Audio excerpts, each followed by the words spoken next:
Welcome to Off Script with Dan Dwyer on Robin Hood Radio, featuring in-depth interviews with guests from the world of theater and allied arts. Underwriting support from Johnny Cake Books in Salisbury, Connecticut, whose collection of rare, collectible, and out-of-print books is housed in a 19th century cottage in one of the most old-fashioned small towns in New England. And now, here's the host of Off Script, Dan Dwyer. Well, thanks, Marshall. Today I welcome back to Off Script the playwright, an actor who's cornered the market on dramatic adaptations on literary classics, and largely women's novels at that. My guest is KATE HAMILL, who has both written and performed in her adaptations of Pride and Prejudice, Sense and Sensibility, both, of course, by Jane Austen, Vanity Fair by William Thackeray, and now Little Women by Louisa May Alcott, which is being produced by Primary Stages and can be seen at the Cherry Lane Theater in the West Village through June 29th. Welcome back, Kate. Hi, Dan. Such a pleasure to be back. Yeah. I saw the play this week, and you're dealing with a different kind of story than you are with the English novels that you've tackled. But I also read in the program for the playbill, you have this wonderful preface in it, and you talk about what the story meant to you growing up. And I know on previous interviews that we've had here on Off Script, you must have. I think you were a voracious reader. You were reading all the time. So, is Little Women one of your favorite books? It's.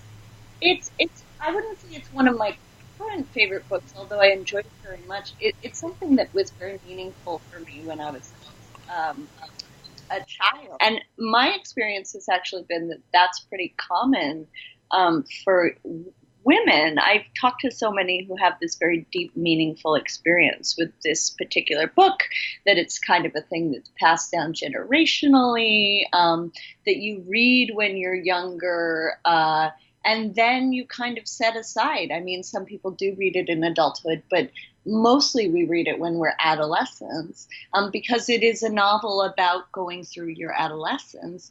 And so when I reread it with an eye towards adapting it, it was really interesting to have this experience of sort of re-experiencing something which was very precious to me when I was growing up. But it's also quite funny because you realize if you're rereading the novel that you kind of remember the highlights of it because it's had, several very famous movie adaptations and TV movie adaptations, but you don't necessarily always remember the novel itself. So going back to the novel itself was interesting. Right. And, it is a very different kind of play for me because it was meaningful in a different way. The novel was. I was writing it for a slightly different audience, and frankly, it's just I couldn't go quite as absurd as I sometimes do. Well, you do have a parrot. You do have a parrot. Well, the parrot is my one sort of nod to my,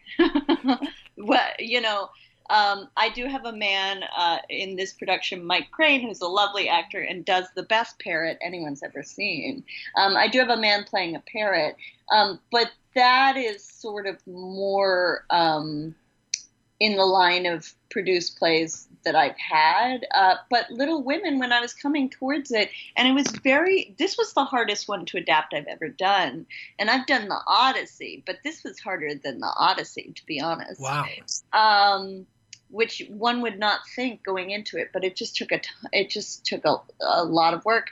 But going into it, I was like, well, it's a very intimate story. It's about growing up. It's about relationships. And if I take too absurdist a lens to it, as I sometimes do, it's going to seem like I'm mocking the book. And I don't want to mock the book because the book is important to people and important to me. And I think it offers a really an opportunity to show, what happens when people feel like they have to grow up conforming to the expectations of their gender roles and what it means to reject that, which I think is still really relevant. So is that why you chose to do that now when there is such a concern or re-emphasis on gender roles and individuality and finding self?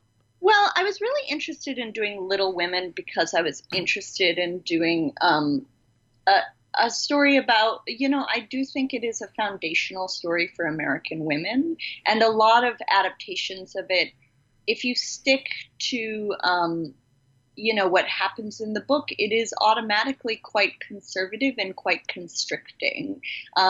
Again, people don't remember the book itself that well, but when you read it, it's hard to see it as anything but a bit of a tragedy. These women give up their personalities quite often to marry men.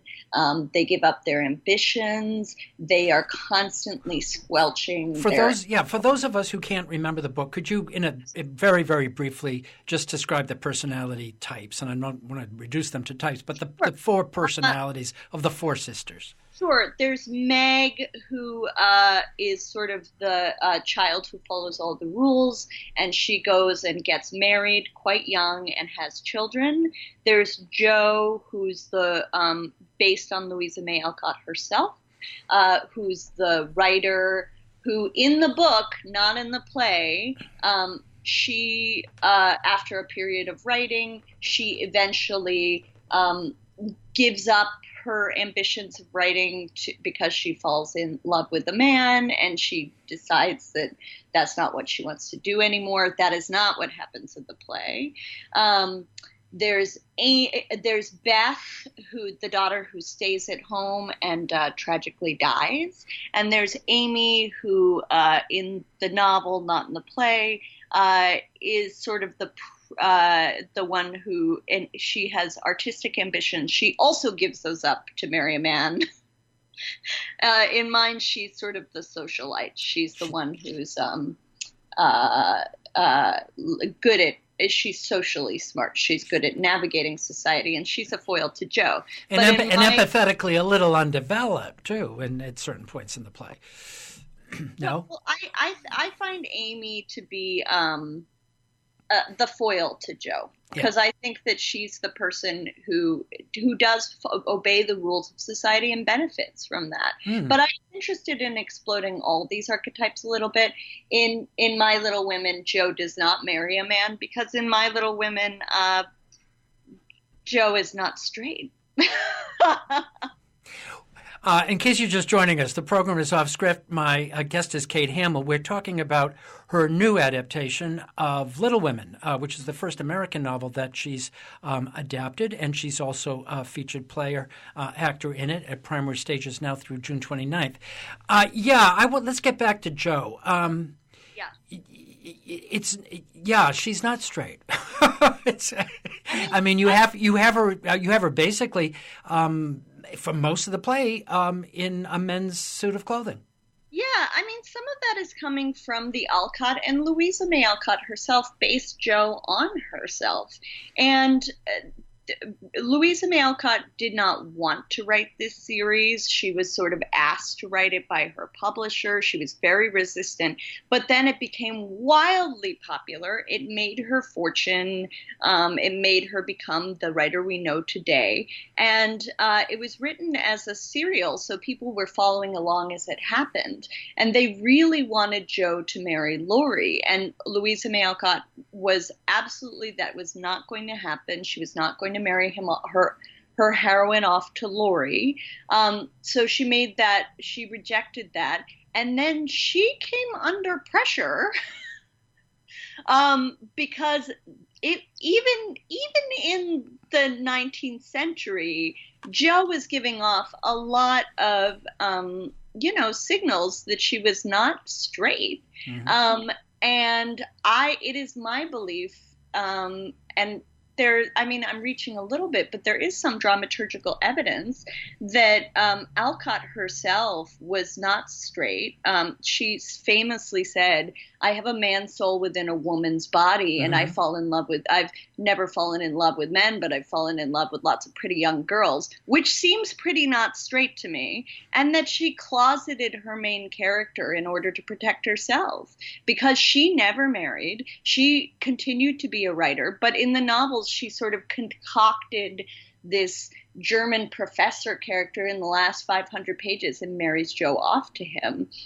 So with a little bit of that in mind, although Alcott's sexuality herself is moot, but more thinking of, well, this is a play by virtue of its titles that families will come see, that really young kids will come see, that young people will come see.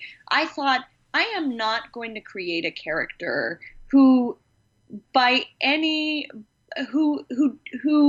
is pretty not straight and marry her off to a man and have her give up her career. In 2019, I'm going to create a play where that character decides to embrace her identity and decides to go through the world, trying to figure out who she is when she doesn't have any role models in front of her. So in my version of the play, Joe does become a writer, and that to me is more relevant in 2019. It is changing the end of the novel. I do get some kickback for that, but I figure this is a play that young kids and teenagers will come see, and I want LGBTQ kids to come into a theater and watch a play and go, oh, I can be a hero of even a classic story, that people like me have always existed, and that there is a place for me in, American history as well as in today's society, and that the message is not, hey, the ultimate happy ending for you is heteronormative romantic love. I'd way rather have them see a show that says, you know what, however, whatever you need and whoever you grow up to be, that's the right thing. And the way the character is portrayed, Joe, it's really, just to put it plainly, it's very tomboyish. Yes. She's very tomboyish. Now let's talk about her relationship with Laurie. Laurie is basically the son of a rich neighbor, and do you think?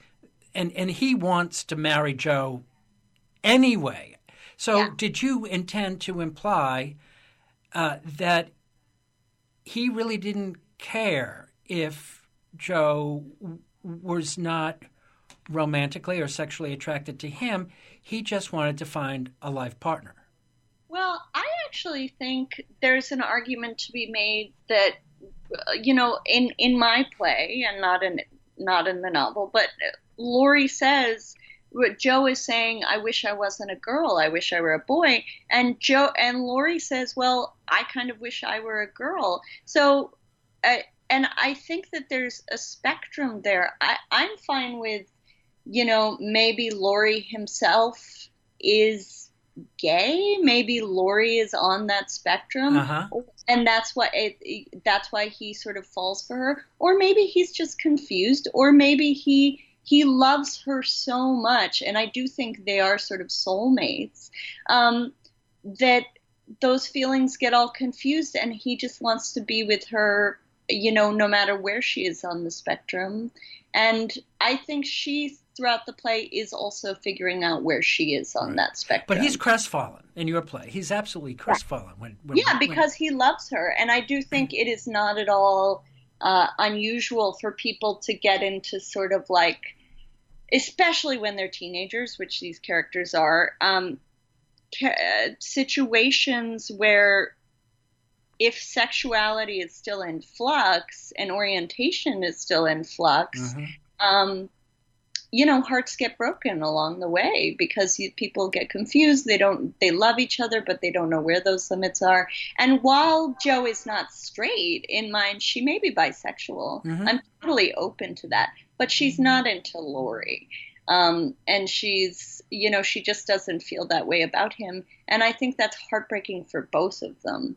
Many of the theaters in New York have an explicit policy of bringing school groups in. MCC has been at it for a long, long time. Have you brought school groups in to primary at Cherry Lane at primary stages to see this? We have, and student and school groups are always my favorite audiences because they're extremely honest and because they are unless they've been censored by school officials coming in, they're very vocal. It's like what Shakespeare's groundlings must have been like back in the day. They cheer, they yell, it's like a rock concert, and they just have such a visceral personal experience with this play. They love it. And we did a student matinee in which the whole play, two girls sat in the front row and they were holding hands. Mm-hmm. And I was like, well, this is why I did this. I wrote this play so that adults can come to it too and see,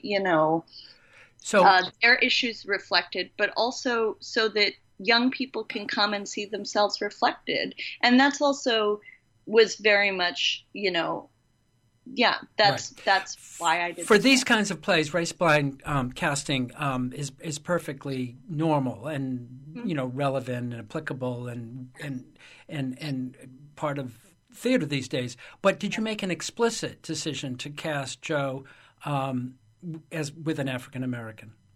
We did, Crystal Lloyd, who plays Joe in this production, also is just wonderful and came into the room and was the best Joe we saw and it's just lovely and brings so much to it. So it was the right person for the role, and we saw people, of all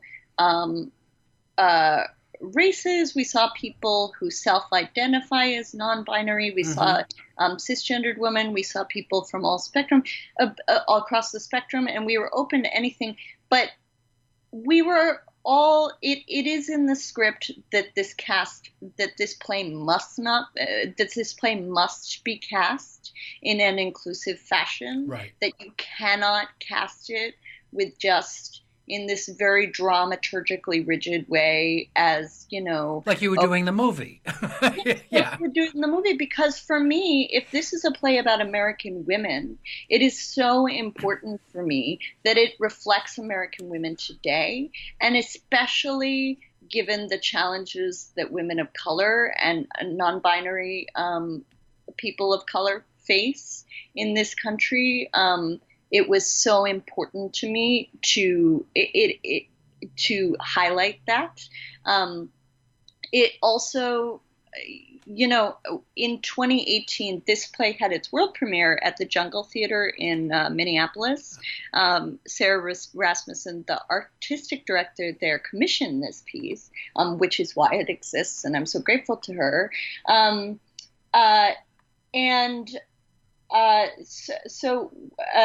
When we did it in Minneapolis in 2018, I started this.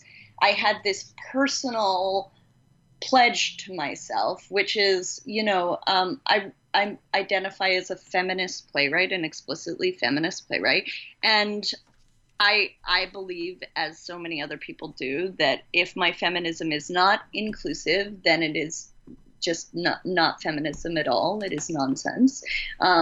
So in 2018, I pledged to myself, okay, I'm involved in the casting of 2 world premieres. Those were Mansfield Park and Little Women.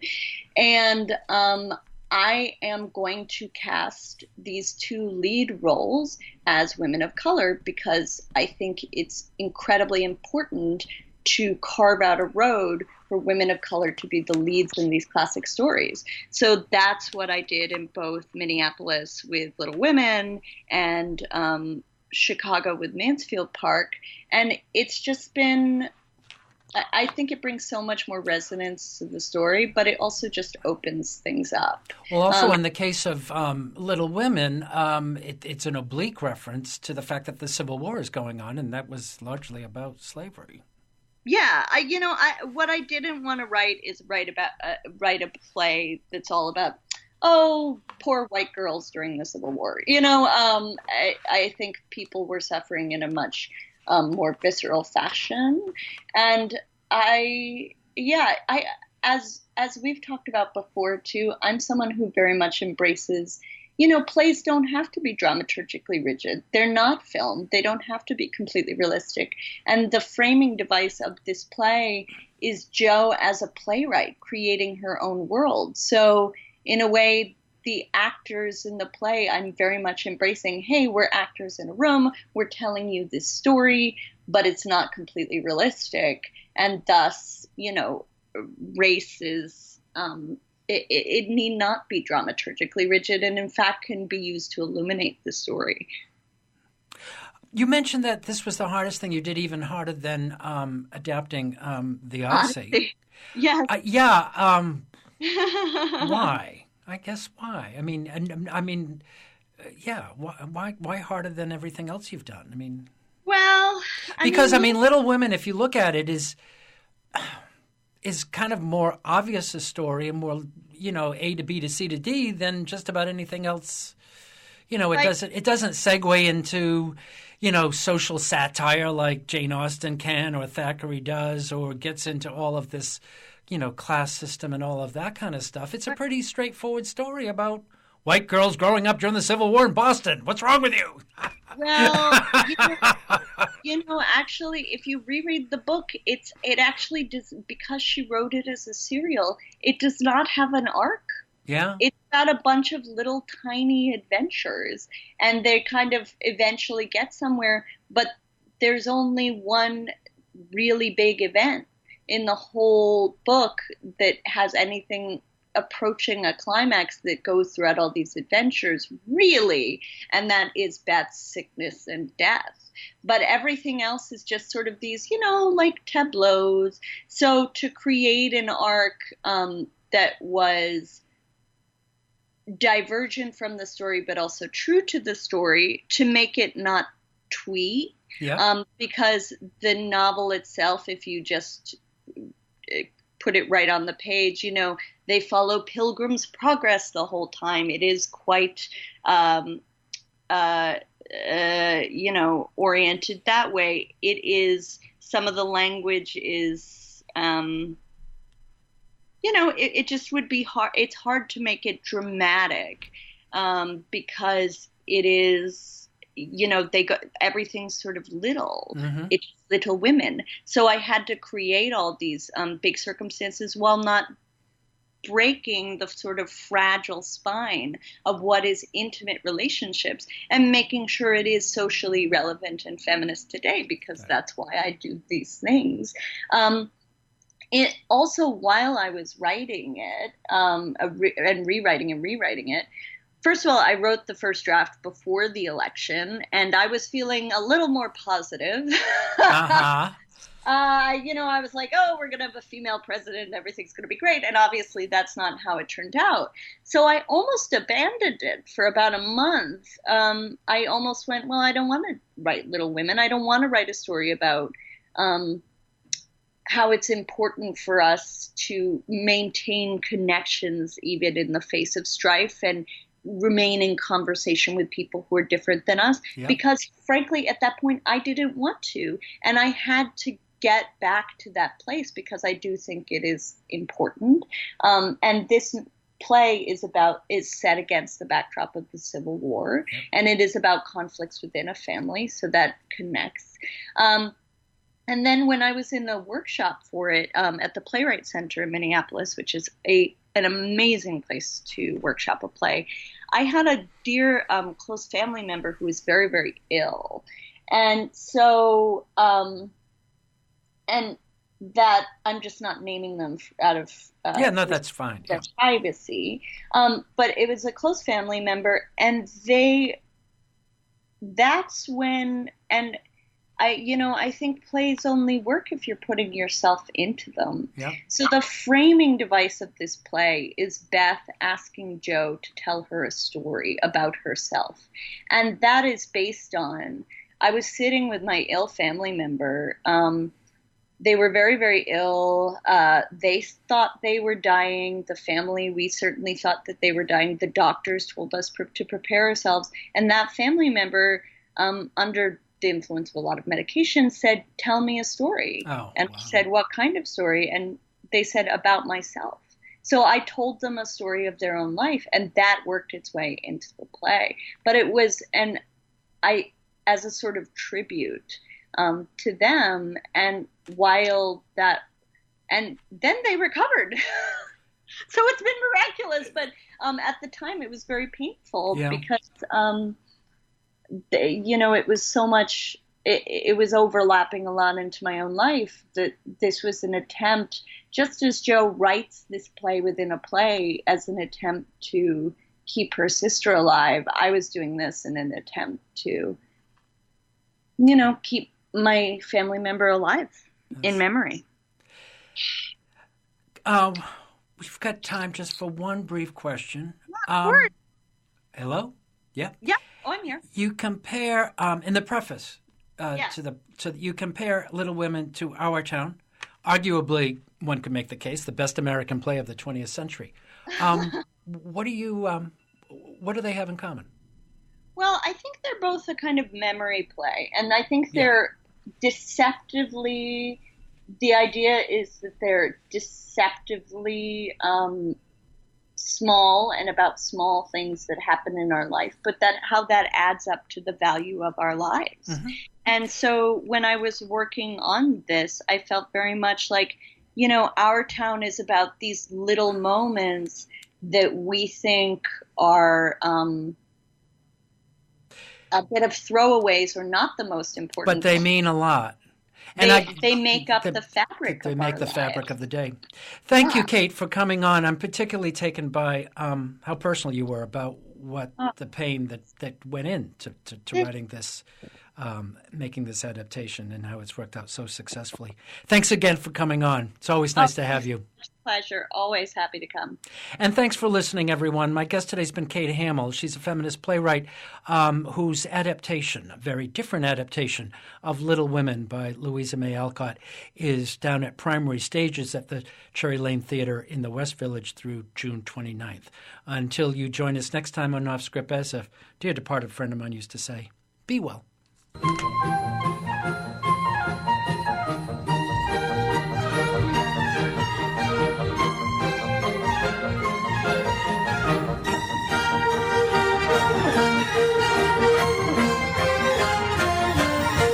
Underwriting support for Off Script with Dan Dwyer from Johnny Cake Books in Salisbury, Connecticut, whose collection of rare, collectible, and out-of-print books is housed in a 19th century cottage in one of the most old-fashioned small towns in New England. Off Script with Dan Dwyer is also available via podcast on our on-demand page, robinhoodradio.com. Click on On Demand, and then click on Off Script with Dan Dwyer.